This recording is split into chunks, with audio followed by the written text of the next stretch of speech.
Olá, sétimo ano. Na aula de português hoje, vocês irão estudar um pouco sobre os pronomes e a ambiguidade. A ambiguidade são as várias interpretações diferentes que se pode ter de um mesmo texto.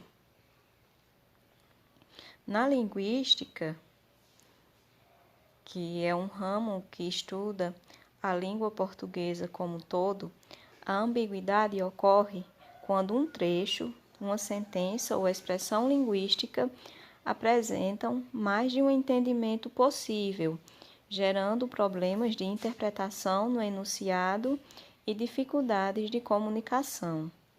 A ambiguidade é um problema muito comum e presente em diversas construções textuais e orais, estando muitas vezes relacionada à escolha de léxico, que é as palavras, escolha de palavras, e a sintaxe, que é a disposição das palavras da sentença. Então, a gente tem que procurar adequar as palavras, que é o léxico, e também utilizar os pronomes adequados na construção das frases. A ambiguidade é vista como um vício de linguagem, isto é, como um desvio das normas padrão estabelecidas para a língua portuguesa.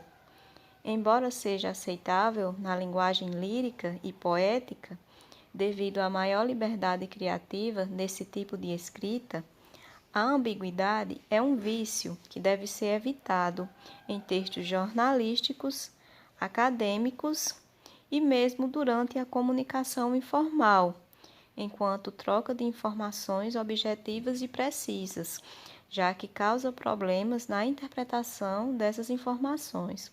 Ou seja, é sempre bom evitar a ambiguidade para que algo que a gente disse ou escreveu possa ter mais de uma interpretação.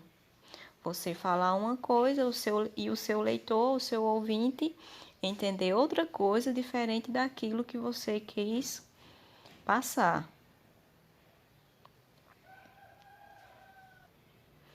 A ambiguidade acontece mais no uso indevido dos pronomes possessivos, que são aqueles pronomes que indicam posse.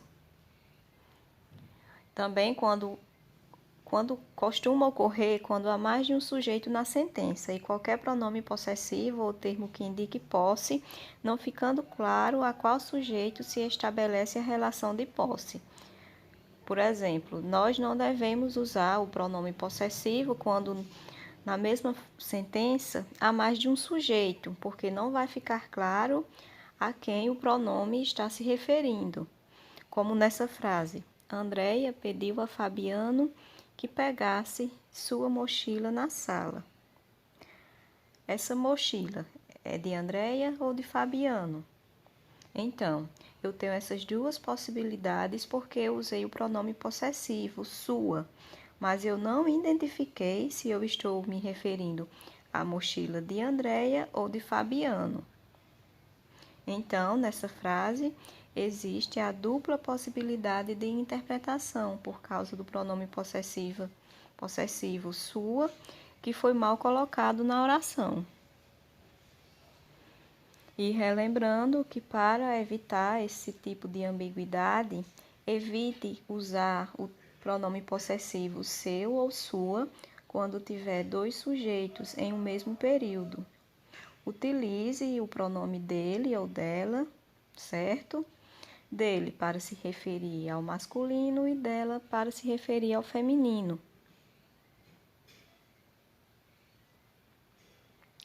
Hoje em dia, os pronomes seu e sua foram quase completamente substituídos pelas palavras dele e dela, quando se referem a uma terceira pessoa, e são usados cada vez mais apenas para se referir a algo da pessoa com quem se fala, a sua casa, a casa onde você mora. Ou seja, os pronomes possessivos estão sendo cada vez menos usados, porque eles podem causar ambiguidade se tiver mais de um sujeito na frase, e os pronomes possessivos estão sendo mais usados para se referir a algo da pessoa com quem se fala, como nessa frase, a sua casa, que o pronome sua está se referindo à casa onde você mora.